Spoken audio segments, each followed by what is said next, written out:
ಮಮತಾ ಬ್ಯಾನರ್ಜಿ ಅವರ ಹೊಸ ವರ್ಷ ಏನು ಅಂತಂದ್ರೆ ಇಡೀ ದೇಶದಲ್ಲಿ ಪಶ್ಚಿಮ ಬಂಗಾಳದಲ್ಲಿ ಪ್ರಚಂಡ ಬಹುಮತದಿಂದ ಬಿಜೆಪಿ ಗೆದ್ದಿರೋದು ಎಲ್ಲರಿಗೂ ಗೊತ್ತಿರುವಂತಹ ವಿಚಾರ. ಆದ್ರೆ ಮಮತಾ ಬ್ಯಾನರ್ಜಿ ಅವರು ಮಾತ್ರ ಏನ್ ಹೇಳ್ತಿದ್ದಾರೆ ಅಂತಂದ್ರೆ ನಾನು ಮಾತ್ರ ಮುಖ್ಯಮಂತ್ರಿ ಸ್ಥಾನಕ್ಕೆ ರಾಜೀನಾಮೆ ಕೊಡಲ್ಲ ಅಂತ ಹೇಳ್ತಿದಾರಂತೆ. ಇದಕ್ಕೇನ್ ಹೇಳಬೇಕು ಗೊತ್ತಾಗ್ತಾ ಇಲ್ಲ. ಮಮತಾ ಬ್ಯಾನರ್ಜಿ ರಾಜೀನಾಮೆ ಕೊಡ್ಲಿಲ್ಲ ಅಂದ್ರೆ ಏನಾಗುತ್ತೆ ಅದನ್ನು ಕೂಡ ನಾವು ನೋಡ್ಬೇಕಾಗತ್ತೆ. ಮಮತಾ ಬ್ಯಾನರ್ಜಿ ರಾಜೀನಾಮೆ ನೀಡದೇ ಇದ್ರೂ ಕೂಡ ಏನು ಫರಕ್ ಬೀಳಲ್ಲ, ಏನು ವ್ಯತ್ಯಾಸ ಆಗಲ್ಲ. ರಾಜ್ಯಪಾಲರು ಸರ್ಕಾರ ರಚನೆಗೆ ಆಹ್ವಾನಿಸ್ತಾರೆ. ಹಕ್ಕು ಮಂಡಿಸೋದಕ್ಕೆ ಆಹ್ವಾನ ನೀಡೋ ಅಧಿಕಾರ ರಾಜ್ಯಪಾಲರಿಗೆ ಇದೆ. 164ನೇ ವಿಧಿಯಂತೆ ಪ್ರಮಾಣ ವಚನ ಬೋಧಿಸುವ ಅಧಿಕಾರ ರಾಜ್ಯಪಾಲರಿಗಿದೆ. ಫಲಿತಾಂಶ ಪ್ರಕಟ ಆದ ದಿನವೇ ಅಧಿಕಾರ ಅಂತ್ಯ. ಸಂಪ್ರದಾಯದಂತೆ ಅವರು ರಾಜೀನಾಮೆಯನ್ನ ಸಲ್ಲಿಸಬೇಕಷ್ಟೇ. ನೆಕ್ಸ್ಟ್ ಚೀಫ್ ಮಿನಿಸ್ಟರ್ ರಾಜೀನಾಮೆ ತಗೊಳ್ಳುವವರೆಗೂ ಕೇರ್ ಟೇಕರ್ ಸಿಎಂ ಆಗಿರ್ತಾರೆ ಅವರು, ಅದು ಸಂಪ್ರದಾಯ. ಆದ್ರೆ ಇಲ್ಲಿ ಮಮತಾ ರಾಜೀನಾಮೆ ನೀಡದೇ ಇದ್ರೂ ಕೂಡ ಯಾವ ಸಮಸ್ಯೆನೂ ಇಲ್ಲ. ರಾಜೀನಾಮೆ ಕೊಡಲ್ವಾ, ಇಟ್ಕೊಳ್ಳಿ. ಸಿಂಗಲ್ ಲಾರ್ಜೆಸ್ಟ್ ಪಾರ್ಟಿ, ಪ್ರಚಂಡ ಬಹುಮತ ತಗೊಂಡವರನ್ನ ಕರಿತೀವಿ, ಸರ್ಕಾರ ರಚನೆ ಮಾಡಿ ಅಂತ ಹೇಳ್ತೀವಿ. 164ನೇ ವಿಧಿಯ ಪ್ರಕಾರ ನಾವು ಅವರಿಗೆ ಪ್ರಮಾಣ ವಚನ ಬೋಧಿಸ್ತೀವಿ ಅಂತ ರಾಜ್ಯಪಾಲರು ಹೇಳ್ತಾರೆ. ಮಮತಾ ಬ್ಯಾನರ್ಜಿ ಅವರ ಹೊಸ ವರ್ಷ ಏನು ಅಂತಂದ್ರೆ ಇಡೀ ದೇಶದಲ್ಲಿ ಪಶ್ಚಿಮ ಬಂಗಾಳದಲ್ಲಿ ಪ್ರಚಂಡ ಬಹುಮತದಿಂದ ಬಿಜೆಪಿ ಗೆದ್ದಿರೋದು ಎಲ್ಲರಿಗೂ ಗೊತ್ತಿರುವಂತಹ ವಿಚಾರ. ಆದ್ರೆ ಮಮತಾ ಬ್ಯಾನರ್ಜಿ ಅವರು ಮಾತ್ರ ಏನ್ ಹೇಳ್ತಿದ್ದಾರೆ ಅಂತಂದ್ರೆ ನಾನು ಮಾತ್ರ ಮುಖ್ಯಮಂತ್ರಿ ಸ್ಥಾನಕ್ಕೆ ರಾಜೀನಾಮೆ ಕೊಡಲ್ಲ ಅಂತ ಹೇಳ್ತಿದಾರಂತೆ. ಇದಕ್ಕೇನ್ ಹೇಳಬೇಕು ಗೊತ್ತಾಗ್ತಾ ಇಲ್ಲ. ಮಮತಾ ಬ್ಯಾನರ್ಜಿ ರಾಜೀನಾಮೆ ಕೊಡ್ಲಿಲ್ಲ ಅಂದ್ರೆ ಏನಾಗುತ್ತೆ ಅದನ್ನು ಕೂಡ ನಾವು ನೋಡ್ಬೇಕಾಗತ್ತೆ. ಮಮತಾ ಬ್ಯಾನರ್ಜಿ ರಾಜೀನಾಮೆ ನೀಡದೇ ಇದ್ರೂ ಕೂಡ ಏನು ಫರಕ್ ಬೀಳಲ್ಲ, ಏನು ವ್ಯತ್ಯಾಸ ಆಗಲ್ಲ. ರಾಜ್ಯಪಾಲರು ಸರ್ಕಾರ ರಚನೆಗೆ ಆಹ್ವಾನಿಸ್ತಾರೆ. ಹಕ್ಕು ಮಂಡಿಸೋದಕ್ಕೆ ಆಹ್ವಾನ ನೀಡೋ ಅಧಿಕಾರ ರಾಜ್ಯಪಾಲರಿಗೆ ಇದೆ. 164ನೇ ವಿಧಿಯಂತೆ ಪ್ರಮಾಣ ವಚನ ಬೋಧಿಸುವ ಅಧಿಕಾರ ರಾಜ್ಯಪಾಲರಿಗಿದೆ. ಫಲಿತಾಂಶ ಪ್ರಕಟ ಆದ ದಿನವೇ ಅಧಿಕಾರ ಅಂತ್ಯ. ಸಂಪ್ರದಾಯದಂತೆ ಅವರು ರಾಜೀನಾಮೆಯನ್ನ ಸಲ್ಲಿಸಬೇಕಷ್ಟೇ. ನೆಕ್ಸ್ಟ್ ಚೀಫ್ ಮಿನಿಸ್ಟರ್ ರಾಜೀನಾಮೆ ತಗೊಳ್ಳುವವರೆಗೂ ಕೇರ್ ಟೇಕರ್ ಸಿಎಂ ಆಗಿರ್ತಾರೆ ಅವರು, ಅದು ಸಂಪ್ರದಾಯ. ಆದ್ರೆ ಇಲ್ಲಿ ಮಮತಾ ರಾಜೀನಾಮೆ ನೀಡದೇ ಇದ್ರೂ ಕೂಡ ಯಾವ ಸಮಸ್ಯೆನೂ ಇಲ್ಲ. ರಾಜೀನಾಮೆ ಕೊಡಲ್ವಾ, ಇಟ್ಕೊಳ್ಳಿ. ಸಿಂಗಲ್ ಲಾರ್ಜೆಸ್ಟ್ ಪಾರ್ಟಿ, ಪ್ರಚಂಡ ಬಹುಮತ ತಗೊಂಡವರನ್ನ ಕರಿತೀವಿ, ಸರ್ಕಾರ ರಚನೆ ಮಾಡಿ ಅಂತ ಹೇಳ್ತೀವಿ. 164ನೇ ವಿಧಿಯ ಪ್ರಕಾರ ನಾವು ಅವರಿಗೆ ಪ್ರಮಾಣ ವಚನ ಬೋಧಿಸ್ತೀವಿ ಅಂತ ರಾಜ್ಯಪಾಲರು ಹೇಳ್ತಾರೆ. ನೋಡೋಣ ಏನಾಗುತ್ತೆ ಅಂತ ಹೇಳಿ. ನೆಕ್ಸ್ಟ್, ಕೇರಳದಲ್ಲಿ 10 ವರ್ಷಗಳಿಂದ ಅಧಿಕಾರದಲ್ಲಿದ್ದಂತಹ ಎಡರಂಗ ಸರ್ಕಾರವನ್ನ ಉರುಳಿಸಿದ್ದ ಕಾಂಗ್ರೆಸ್ಗೆ ಈಗ ಒಳೇಟಿನ ಆತಂಕ ಶುರುವಾಗಿದೆ. ಕರ್ನಾಟಕದಂತೆಯೇ ಯಾರು ಸಿಎಂ ಅನ್ನುವಂತಹ ಸಮರ ಜೋರಾಗಿದೆ.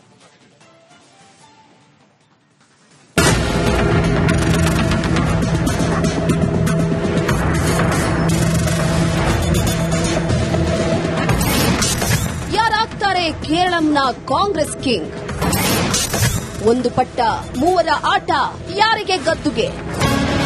ಕೇರಳಂನಲ್ಲಿ ಎಡರಂಗದ ಸರ್ಕಾರವನ್ನ ಧೂಳಿಪಟ ಮಾಡಿ 10 ವರ್ಷದ ಬಳಿಕ ಕಾಂಗ್ರೆಸ್ ಅಧಿಕಾರವನ್ನ ಹಿಡಿದುಕೊಂಡಿದೆ. ಕೇರಳ ಕೈಪಡೆ ಗೆಲುವಿನ ಸಂಭ್ರಮದಲ್ಲಿದ್ರೆ ಹೈಕಮಾಂಡ್ ಮತ್ತೆ ಕಂಗಾಲಾಗಿ ಕೂತಿದೆ. ರಾಹುಲ್ ಗಾಂಧಿ, ಸೋನಿಯಾ ಮತ್ತು ಖರ್ಗೆಗೆ ಕರ್ನಾಟಕದ ಚಿತ್ರಣ ಕಣ್ಮುಂದೆ ಬಂದಿದೆಯಂತೆ.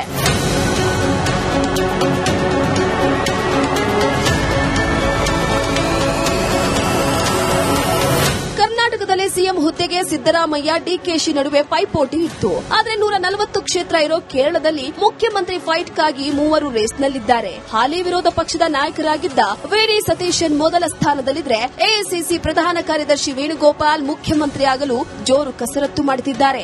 ಇನ್ನೊಂದೆಡೆ ಈ ಇಬ್ಬರನ್ನ ಬೆಳೆಸಿದ್ದೇ ನಾನು ಅಂತಿರೋ ರಮೇಶ್ ಚೆನ್ನಿತ್ತಲ ನನಗೆ ಸಿಎಂ ಆಗೋ ಸಾಮರ್ಥ್ಯ ಇಲ್ವಾ ಅಂತ ಪ್ರಶ್ನೆ ಮುಂದಿಟ್ಟಿದ್ದಾರೆ. ಯಾರು ಕೇರಳದ ಕಿಂಗ್ ಆಗಬೇಕೆಂಬ ಚರ್ಚೆ ನಡುವೆ ಕೆಸಿ ವೇಣುಗೋಪಾಲ್ ಮುಂದಿನ ಸಿಎಂ ಆಗಬೇಕೆಂದು ಅವರ ಬೆಂಬಲಿಗರು ರಾಜ್ಯಾದ್ಯಂತ ಫ್ಲೆಕ್ಸ್ ಅಳವಡಿಸಿದ್ದಾರೆ. ಆದ್ರೆ ಈ ಫ್ಲೆಕ್ಸ್ ರಾಜಕಾರಣವು ಪಕ್ಷದೊಳಗಿನ ಇತರ ಬಣಗಳನ್ನ ಕೆರಳಿಸಿದೆ. ಪಕ್ಷದ ಕಚೇರಿಯ ಮುಂಭಾಗದಲ್ಲಿ ಅಳವಡಿಸಲಾಗಿದ್ದ ಕೆಸಿ ವೇಣುಗೋಪಾಲ್ ಫ್ಲೆಕ್ಸ್ಗೆ ಕಿಡಿಗೇಡಿಗಳು ಮಸಿ ಬಳಿದಿದ್ದಾರೆ.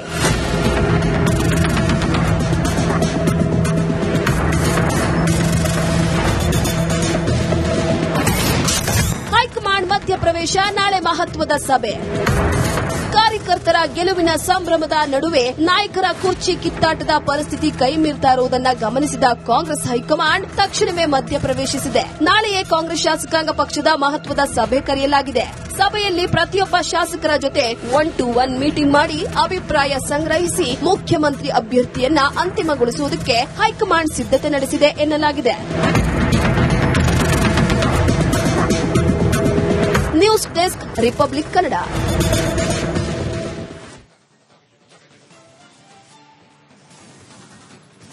ಪಶ್ಚಿಮ ಬಂಗಾಳದಲ್ಲಿ ಮಮತಾ ಬ್ಯಾನರ್ಜಿ ಸೋತು ಸುಣ್ಣಾಗಿದ್ದಾರೆ.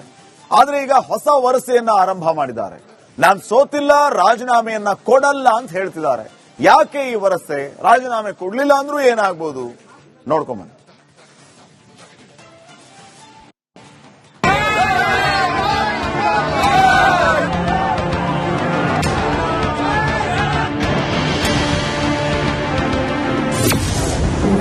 ಎಲೆಕ್ಷನ್ ಅಲ್ಲಿ ಸೋತಿಲ್ಲ, ರಾಜೀನಾಮೆ ನೀಡಲ್ಲ. ಹೊಸ ವರಸೆ ಶುರು ಮಾಡಿದ ಮಮತಾ ಬ್ಯಾನರ್ಜಿ.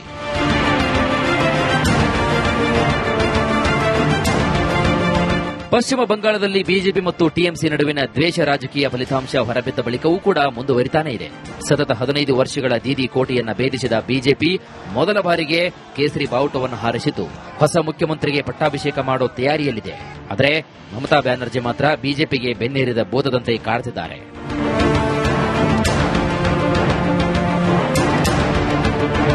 ಪಶ್ಚಿಮ ಬಂಗಾಳ ವಿಧಾನಸಭಾ ಚುನಾವಣೆಯಲ್ಲಿ ನಮಗೆ ಅನ್ಯಾಯವಾಗಿದೆ ಅಂತ ಮಮತಾ ಬ್ಯಾನರ್ಜಿ ಆರೋಪಿಸಿದ್ದು, ನಾನು ಯಾವುದೇ ಕಾರಣಕ್ಕೂ ರಾಜೀನಾಮೆ ನೀಡುವುದಿಲ್ಲ.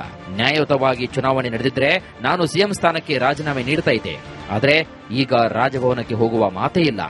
ಯಾವುದೇ ಕಾರಣಕ್ಕೂ ರಾಜೀನಾಮೆ ನೀಡುವುದಿಲ್ಲ. ಬಿಜೆಪಿ 100ಕ್ಕೂ ಹೆಚ್ಚು ಸ್ಥಾನಗಳನ್ನು ಲೂಟಿ ಮಾಡಿದೆ. ನಾವು ಚುನಾವಣೆಯಲ್ಲಿ ಸೋತಿಲ್ಲ. ಮರುಮತ ಎಣಿಕೆ ನಡೆಯಲೇಬೇಕು. ಅಲ್ಲಿಯವರೆಗೂ ನಾನು ಕೂಡ ರಾಜೀನಾಮೆ ನೀಡುವುದಿಲ್ಲ ಅಂತ ಬಾಂಬ್ ಸಿಡಿಸಿದ್ದಾರೆ. आर्मी की रेजिग्नेशन दी थी और no not that. Now also I want to say that we didn't lose the election. It is their forceful attempt to defeat us. Officially they may through election commission can defeat us, but morally I am telling you that we won the election. Suvendu ಅಧಿಕಾರಿಗೆ ಪಟ್ಟಾಭಿಷೇಕ fix. ಪಶ್ಚಿಮ ಬಂಗಾಳದಲ್ಲಿ ಹುಟ್ಟಿರುವಂತಹ BJP ಕಾರ್ಯಕರ್ತನೇ CM ಆಗ್ತಾನೆ ಅನ್ನೋ ಅಮಿತ್ ಶಾ ಭವಿಷ್ಯ ನಿಜವಾಗಿದೆ. ಆದರೆ ಯಾರಿಗೆ ಸಿಎಂ ಪಟ್ಟ ಅನ್ನೋ ಕುತೂಹಲಕ್ಕೆ ಮಾತ್ರ ತೆರೆಬಿದ್ದಿಲ್ಲ. ಹಾಲಿ ವಿಪಕ್ಷ ನಾಯಕರಾಗಿದ್ದ ಸುವೇಂದು ಅಧಿಕಾರಿ, ಬಂಗಾಳ ಬಿಜೆಪಿಯ ಹಿರಿಯ ನಾಯಕ ದಿಲೀಪ್ ಘೋಷ್, ಸಮೀಕ್ ಭಟ್ಟಾಚಾರ್ಯ, ರೂಪಾ ಗಂಗೂಲಿ ಸಿಎಂ ರೇಸ್ನಲ್ಲಿ ಮುಂಚೂಣಿಯಲ್ಲಿದ್ದಾರೆ.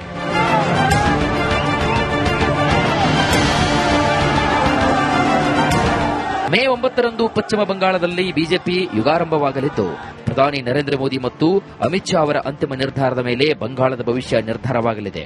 ಬಹುತೇಕ ಸುವೇಂದು ಅಧಿಕಾರಿಗೆ ಸಿಎಂ ಪಟ್ಟ ಪಕ್ಕ ಅಂತ ಹೇಳಲಾಗ್ತಾ ಇದೆ. ಆದರೆ ಕೊನೆ ಕ್ಷಣದಲ್ಲಿ ಮಹಿಳೆಯರಿಗೆ ಸಿಎಂ ಪಟ್ಟಕ್ಕೇರಿಸುವ ಸಾಧ್ಯತೆಯೂ ಕೂಡ ಇದೆ.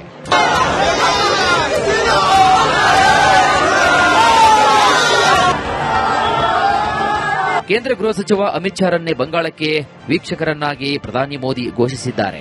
ಮೋದಿಯವರ ಈ ನಡೆ ಬಂಗಾಳದಲ್ಲಿ ಏನೋ ಹೊಸತನ ನಡೆಯುತ್ತದೆ ಅನ್ನೋದರ ಸೂಚನೆ ಕೂಡ ನೀಡ್ತಾ ಇದೆ. News desk, republic Kannada.